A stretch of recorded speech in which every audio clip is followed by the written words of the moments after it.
Thank you. Um, uh, just like so many of you, dear saints, I am also very, very much full of feeling and gratitude as I witness what the Lord is, how the Lord has been and still is with the church in Irvine. And even this morning to see the coming and going of different saints. And church in Irvine is really like the New Jerusalem with many gates. The gates are for coming in and going out. That is a picture of the traffic, if you will, the fellowship. Excuse me. So it is a very, very normal thing for a local church to have many gates as well. For saints to migrate, I still hope that we will keep up that burden to be one with the Lord's move today, to send out brothers and sisters from Irvine. And you know what? This kind of movement, relocation, migration, and so on, will really keep the church in Irvine not as a Dead Sea with no outlets or inlets, but truly as a river or a lake with lots of tributaries. The coming in and the going out will keep the church here living rather than dead, fresh rather than stale, and in fellowship, in communication with the rest of the body of Christ, rather than being isolated in any way. So, and even this morning, we saw that a number of saints, actually they have come home. Well, this going and this coming, and then this coming and going back and forth really is I would say again, a very, very healthy sign. Today, really, dear ones, we are all sojourners, aren't we? We're really all travelers. This earth is not our home. Just like Abraham, we look for a better city, an eternal one. And so we are just people, migrants. We are just people passing by. We're not sending down any roots to where we are. So Abraham is such a person. He just had a tent and he just had an altar. And Jehovah would lead him and move him from this place to that place to that place, all across that land that he had promised to him. And wherever he would stop, he would erect the tent and build an altar and call on the name of the Lord. His whole life was an unknown, meaning he has no roadmap. He has no kind of a plan of travel. Jehovah God was his roadmap. The presence of the Lord was his instant guide. He himself and his wife, with all that he had, were just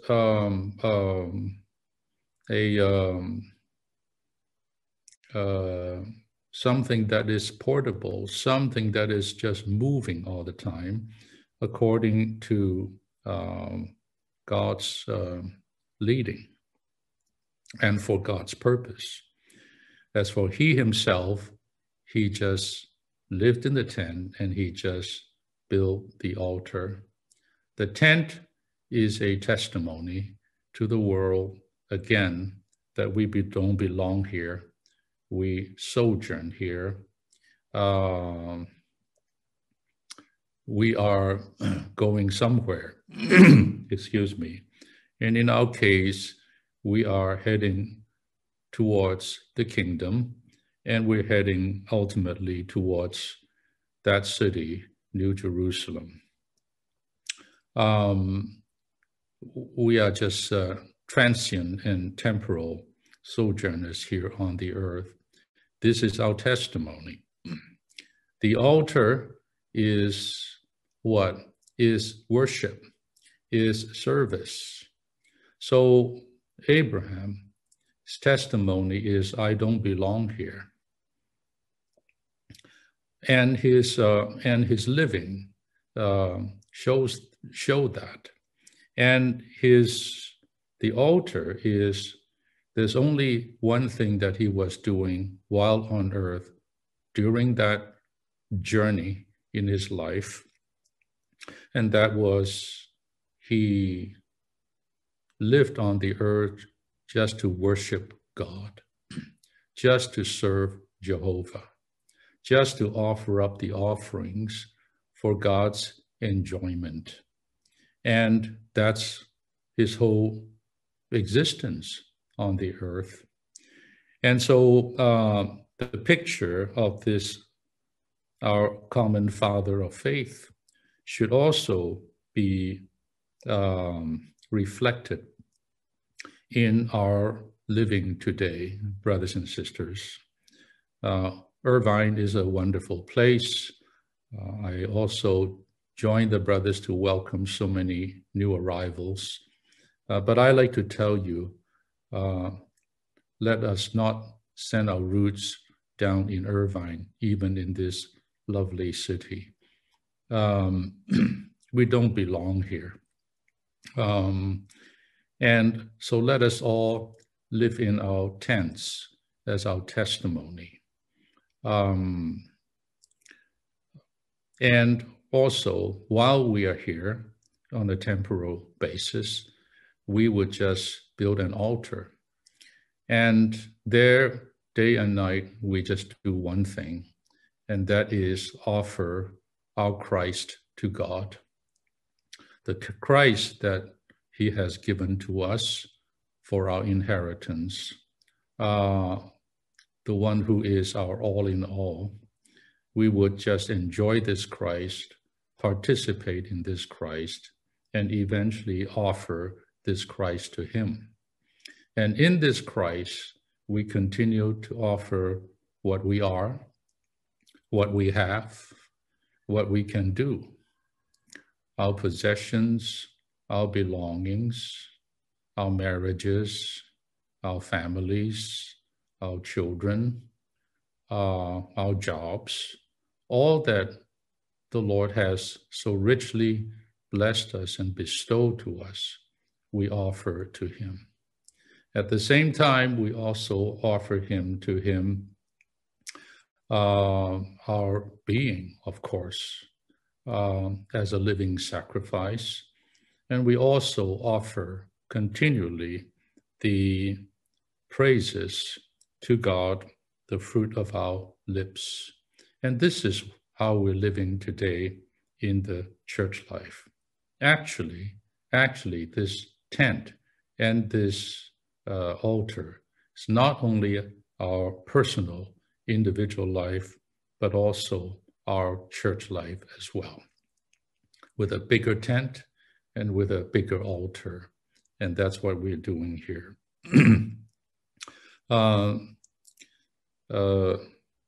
This morning, I don't have any message in that way. I feel this is quite a family time and would just speak quite freely. The second thing that I'm extremely burdened for in these days is for this country, and that is for America. Now, of course, our heart should be expanded, should be large, to care for the Lord's move all over the globe. His name must be excellent and is excellent all over the earth. And we are for that, the Lord's move globally. But I have this particular burden for the United States. And in many ways, I feel that at this beginning of this new decade, 2021, at this particular time, and as we observe the world situation, and even particularly the situation in this country, we're still in this pandemic. And also as we are with the Lord and in prayer, and even in fellowship within the body, there is just this intense feeling that we may be, brothers and sisters, at a certain threshold moment of a new and fresh move of the Lord in the USA. This move, as always, is a spiritual one, and it is both inward and outward. Actually, it is first always an inward move and then an outward move. What am I talking about? I'm talking about a revival, a renewal of the Lord's move in the USA. That means in all the churches, that means with all the saints. The Lord's recovery has been in this country next year, exactly 60 long years, over half a century, 60 years. Started in 1962 with the church in Los Angeles. And by the way, next year is also, if you will, the 100th year of the Lord's recovery among us, starting in China with Brother Watchman Nee, 1922. So it has been a long time for any kind of movements, Christian movements, I just borrowed that term, on the earth. And the Lord has still preserved his recovery despite all these long years, and despite all the ups and downs, despite even the work of his enemy, with turmoils, with attacks, with opposition, and even despite the upheaval and the movements of the geopolitical situation internationally. With all of that, the Lord's recovery is still today on the earth, and I would say in a not only surviving, but going on. So this proves that what we're in is really more than another Christian movement. Brothers and sisters, we are in something called the Lord's recovery, which is not just another Christian piece of Christian work. This is something special of the Lord, something that he wants to gain as a testimony with a remnant of his people, of himself. And this, we believe, still is something that has to do with his final move at the end of this age, and even has something to do with his return, his coming back. Now, these seems big words for a small group of people to utter, but if you have seen this vision, if you have gotten into the word, And you would realize that God has such a need. And for this need in every age, he would raise up a group of people to fulfill that need. Not everyone, in fact, not the majority, but the minority, the little flock in Luke, the remnant that returned from Babylon to Jerusalem to rebuild the temple and the city. That is the principle of the overcomers. This is not to say, brothers and sisters, we are superior, we are better people in ourselves, that we are, or anything like that. It is only that God has a plan, and in his sovereignty, because of his need, he has called us out. And by his mercy, we were included. And so here we are. One of the greatest proof, I would even say sign, to show that the Lord's move is special among us is in fact the ministry of the age that he has given to his recovery.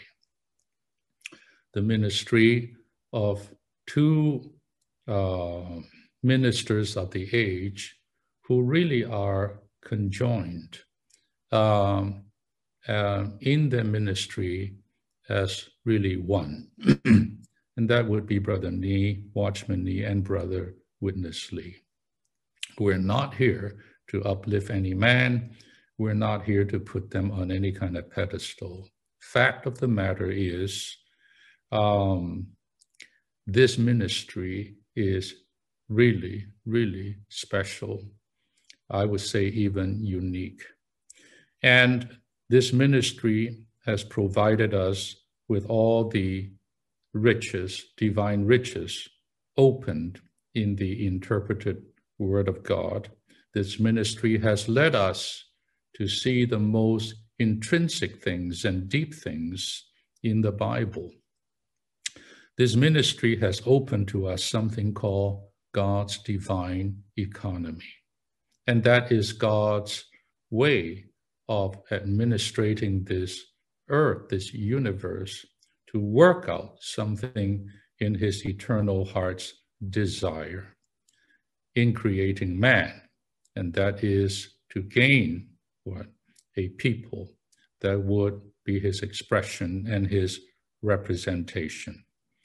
And so against the backdrop of a degraded Christendom, God is today still, through this ministry, revealing what he wants to gain. And here we are, not by our merit, but entirely because of his grace. And so this move has been several hundred years. Loosely, we all begin, we say that the Lord's recovery on the earth began at the time of Reformation in Europe. And for several hundred years, 400 years at least. And then this flow of the Lord's recovery, this divine stream, would take a major turn from Europe, leaving Europe and coming to unbelievably a heathen Buddhistic country called China. And there's a lot to that turn, to that story.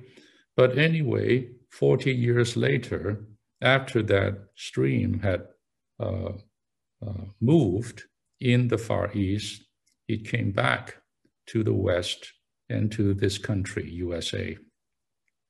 And that is when Brother Witness Lee was led by the Lord to leave the Far East, to migrate here, and to begin the works of the Lord's recovery here. And now it is 60 years. And I do not want to spend too much time to talk about all the history, but if you get into the details, you would only be astounded. you would be subdued. You would be just deeply impressed that this is not the work of any man.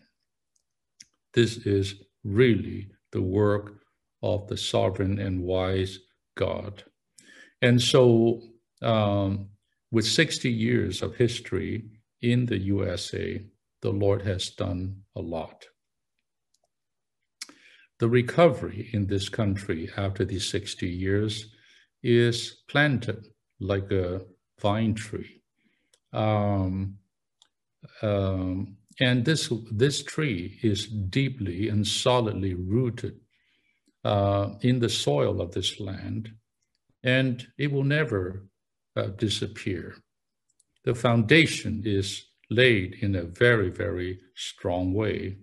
The truth and the life. Those are the two major pillars of the Lord's recovery. And, but, I would say a but, however, in these years, because of this and because of that, the Lord's testimony as a whole was unable to reach a situation that is as strong, as enlarged, as dynamic, as prevailing as it should be. And so in these years and leading up to this time, there is just this strong feeling and burden, brothers and sisters, that because God's move is seasonal, there is a time and a place always for the Lord's particular move. We know that because that's how God moves amongst men in history, that with all that God has invested in this country, the Lord must do something further. I think I can, I have the assurance to say that this, what I'm telling you now as a burden, is something long in Brother Lee's heart. Before he departed to be with the Lord, our brother, in his old age, dreamed and spoke, even prophesied in a way, that there would be a revival that would come. Not the Pentecostal sort, not the miraculous works of wonders sort, but a genuine revival amongst his people, and particularly in his recovery. Now, of course, that revival is not just restricted to this country. It should be on the earth. But we are here in this country. And from that time on, when he spoke these things, that burden of his was implanted into me in a deep way. And I believe other brothers as well. I received this particular burden for the USA, and because of what he has done. You know, in this pandemic last year until now, the US has, I think now, if not the most deaths by COVID-19, one of the tops, am I right? What is the number? 500,000 people? Something like that. It has not been good. And this country outwardly was in turmoil, politically, societally. In many, many ways, this country is afflicted. This country was in an upheaval. The polarization, the division, the condition of this country is not good. The the godlessness, the corruption at every level of society. We know that. Excuse me. And people would predict the demise of America, the fall of the American empire, so to speak. Well, dear saints, I have a different view. My view is this, and this is my subscription, actually, of the ministry's view, and that is, despite all these things, despite all these talks, despite all these kind of theories, that the Lord is not done with this country.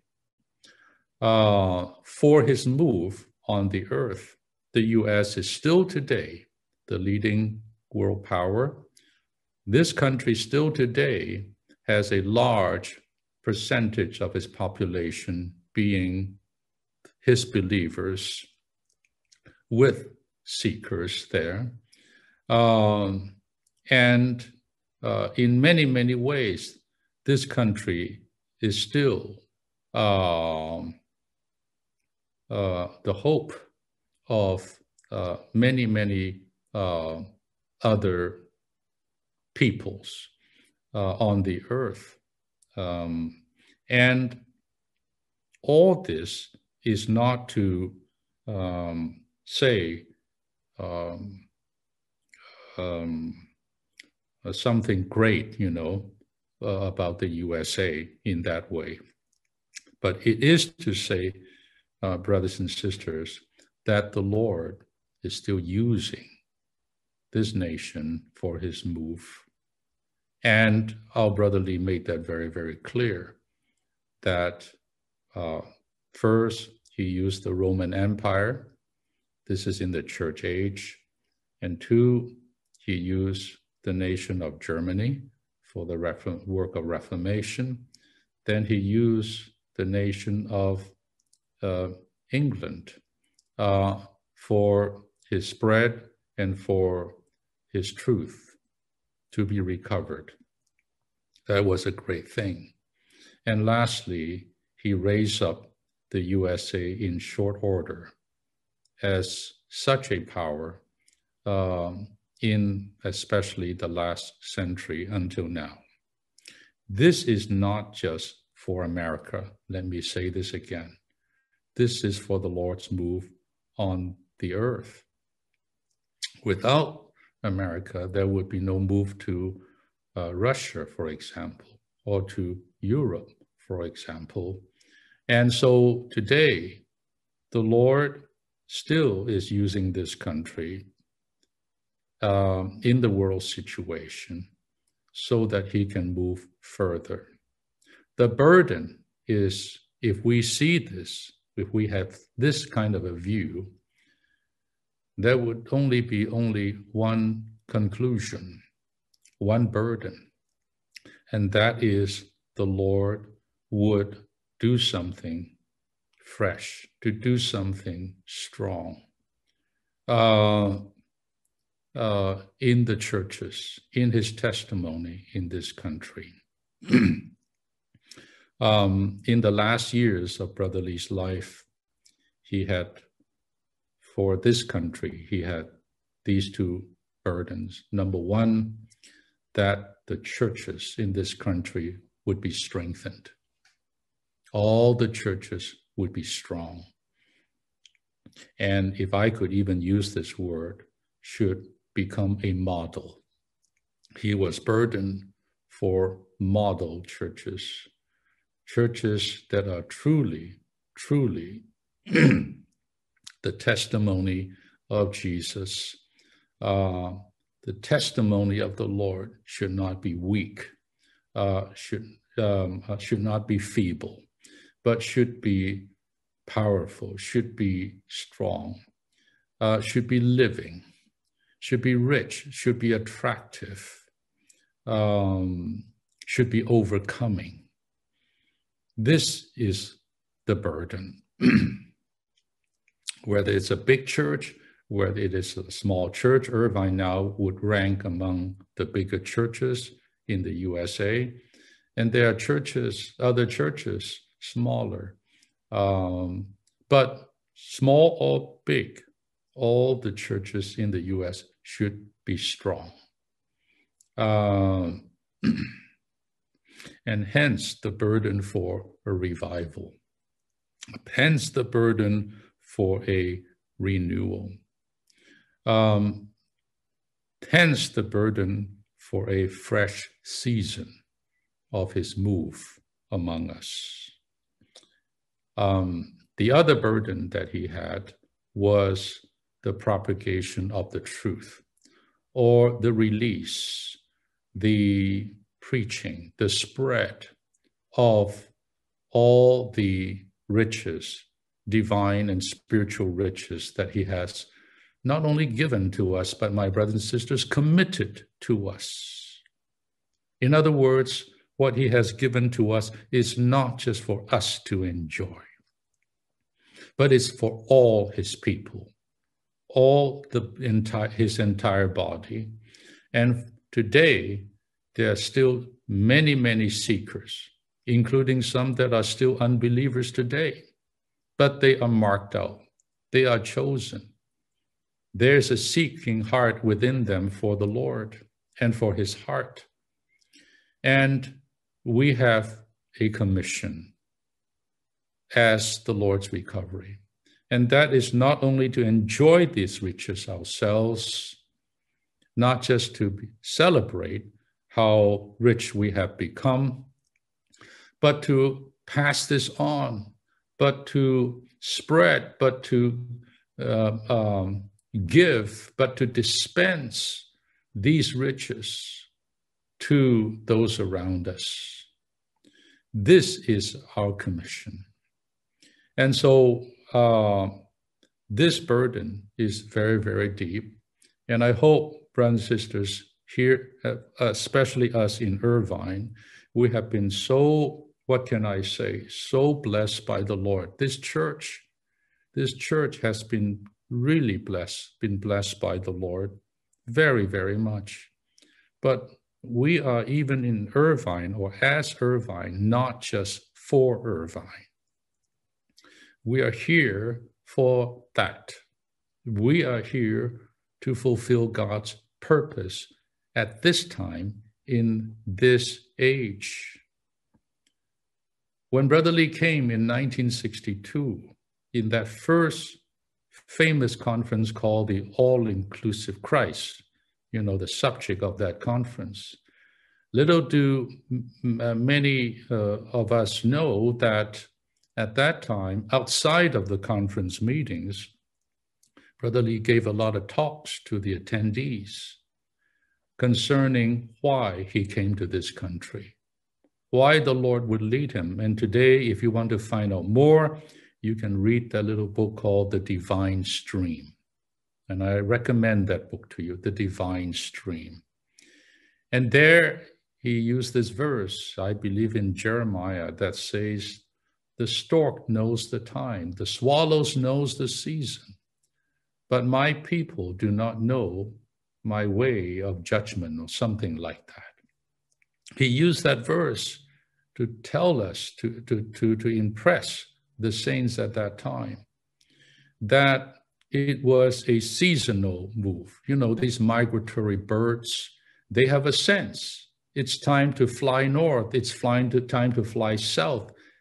It's seasonal. But his people seem to be ignorant, seem to be insensitive to what the Lord is doing. Now, there is a sense, a new season must be upon us. It's time to move. It's time to migrate. It's time to follow the Lamb, as Brother Tom and Sister Joyce just testified to us, to move with him, to move with him. Again, this is not to make America great, you know, whatever, those kind of things. No, no. But the Lord must have a prevailing testimony of his church here in this country. Every church must be strong and a model. And what he has committed to us must come through us and come out of us, and to be dispensed to the people on the earth. We're stewardship. We're given the stewardship to dispense these riches he has given to us. That's why we preach the gospel. That's why we give out Bibles. And that's why we're doing these things. So I hope that all of us, the church in Irvine, would pick up this burden and join in this prayer day and night for such a new move of the Lord. There's a GTCA 10 cities currently going on, as we all know. I pray that every one of those 10 cities would be a model church in a good sense. Model does not mean they are superior. It just means what? Like an overcomer, it does not mean you are a super Christian. An overcomer simply means you're a normal Christian. A model church does not mean you are elite. It only means that you are a normal, overcoming church on the earth today that matches what the Lord needs and wants. So I would just like to say this to us. I think I have some, because I am part of the church in Irvine, I have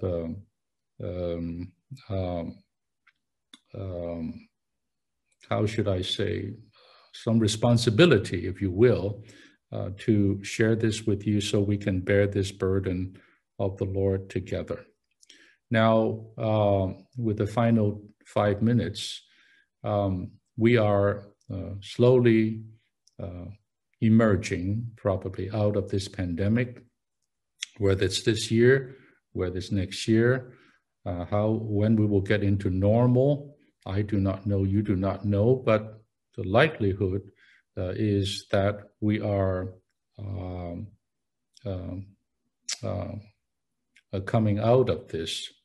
And the question now is, what would that church life post-pandemic be like?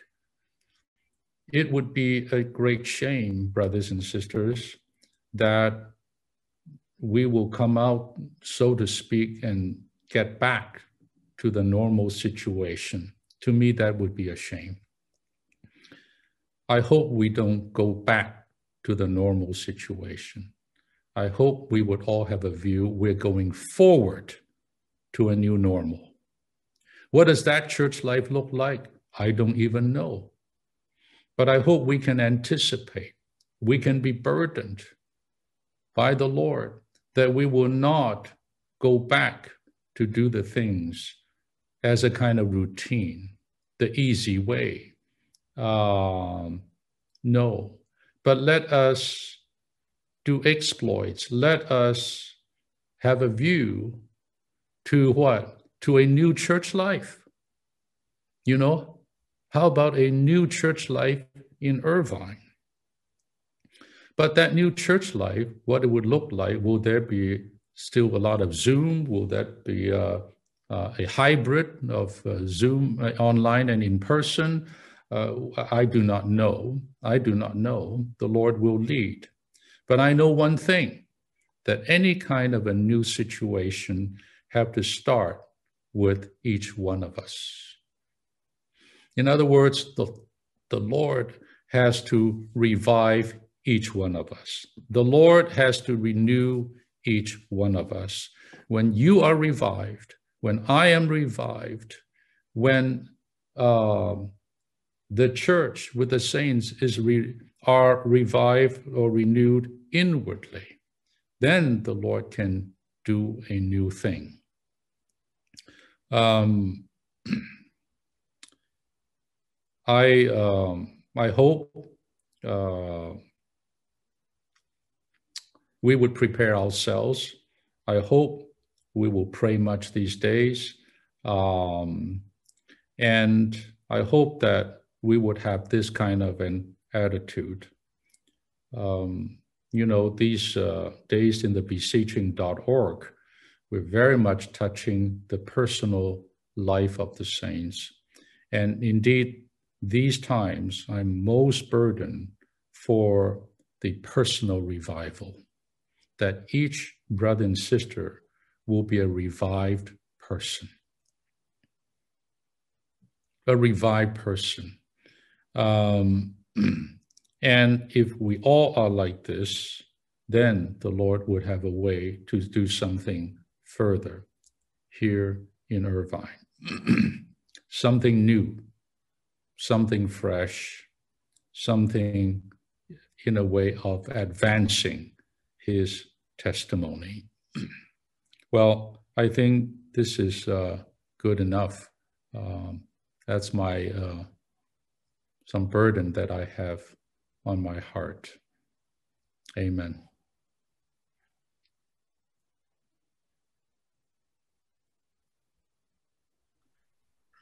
Well, thank you, Brother Manara, for such a encouraging word, even to a helpful word to be reminded that we here in Irvine, we are not for Irvine. We don't want to become of Irvine, the way of the Irvine living, but we are here for Christ. We're here for the church. We're here for the body. We're here for the Lord's recovery to be spread, not just here, but throughout the U.S. and even the whole earth. May the Lord remind us of this. May we really be those living a life of the altar and the tent today.